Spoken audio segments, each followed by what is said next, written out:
The Lewis and Clark expedition. Although fur trappers had traveled throughout the Louisiana Purchase area, the United States government did not have detailed information about it. In 1803, President Jefferson asked Meriwether Lewis to explore the Louisiana Purchase. Lewis selected William Clark as his second in command. Lewis was to follow the Missouri River and determine whether it would be a good trade route across the continent to the west coast.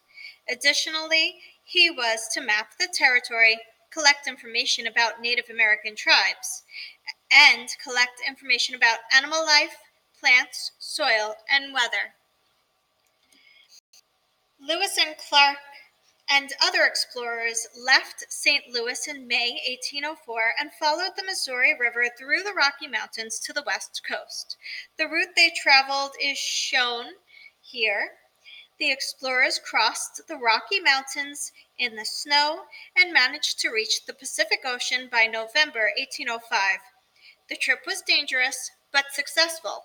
The explorers mapped the country and collected information about the natural resources and the Native American tribes. Problems before the War of 1812.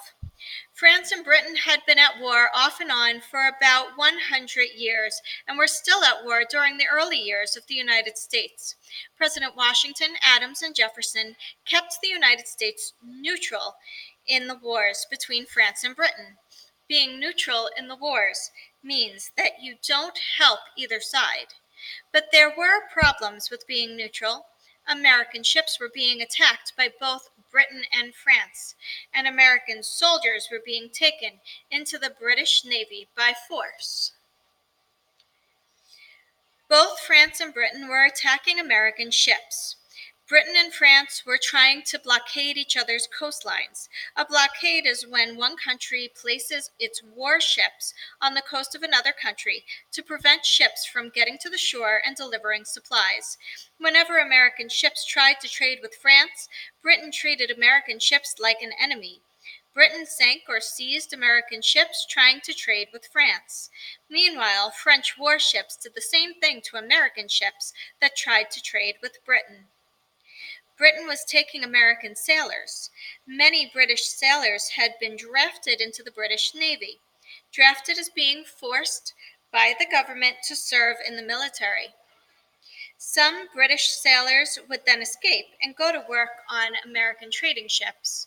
British warships would stop American trading ships and forcibly board them, looking for escaped British sailors. Whenever the British officers would find escaped British sailors, the officers would take the sailors back into the British Navy again. Of course, British sailors would lie and say they were Americans, but the British officers would take them anyway.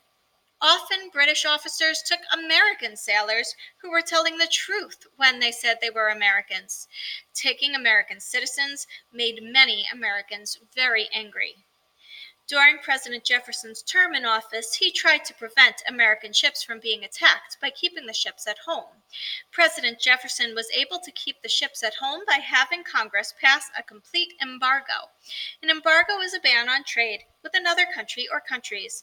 The embargo against trade with all countries hurt American businesses more than it hurt France and Britain.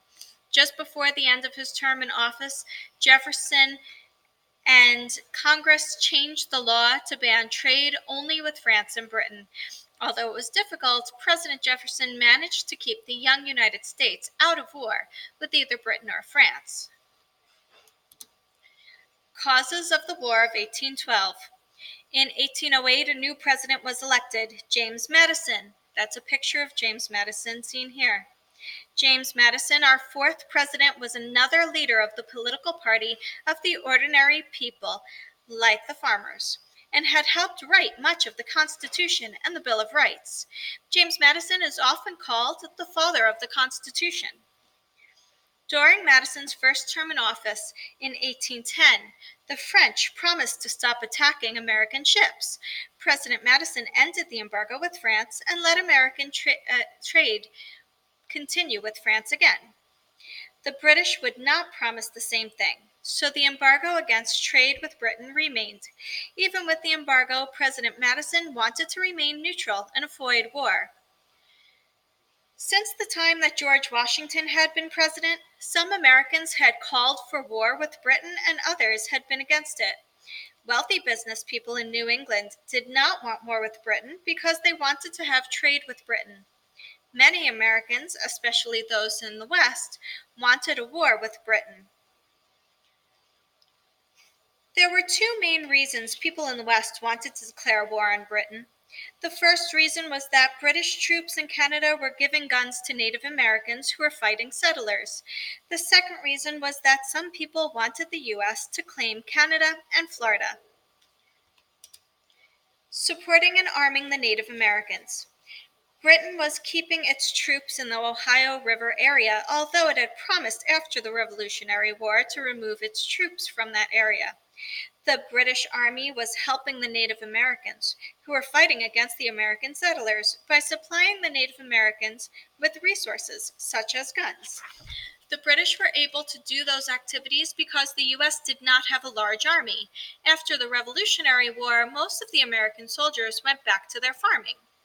In the Ohio River Valley area, a great Native American leader, Tecumseh, had united many tribes to resist white settlers who were coming into their lands.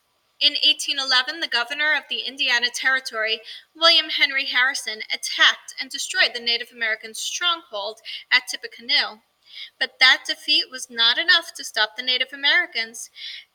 Tecumseh's army increased their attacks. Because Britain was helping to supply the Native Americans, many people in the western and southern states were angry at Britain. They thought that the Native Americans would not be a problem if the British were not helping them. The ordinary people of the western states felt that declaring war on Britain would end their problems with the Native Americans. That is one reason their leaders pushed for war with Britain. Some Americans wanted to add Canada and Florida to the United States. They felt that the more lands that could be added to the United States, the more lands that would be available for farmers. Some Americans thought that by having a war with Britain, the United States could also add all of Canada to the United States. Many Americans assumed that the people of Canada wanted to become independent from Britain, the same way the 13 colonies had wanted to become independent. The Americans thought that if the United States attacked the British, the Canadians would help the Americans drive the British out of North America. Henry Clay, a representative in Congress from Kentucky, said that the Kentucky State Militia could conquer Canada all by itself. Another representative in Congress, John C. Calhoun of South Carolina, wanted the United States to conquer Florida, which was held by the Spanish, allies with the British.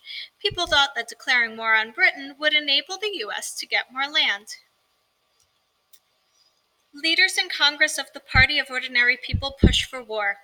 At that time, the Party of the Ordinary People was strong in Congress. Many of the new representatives in Congress were from the western states of Kentucky, Tennessee, and Ohio. Those new representatives began to demand that the U.S. declare war on Britain. People in the new western states supported the new representatives who were called the War Hawks because they wanted war with Britain. The efforts of the War Hawks tipped the balance of Congress toward war. Summary.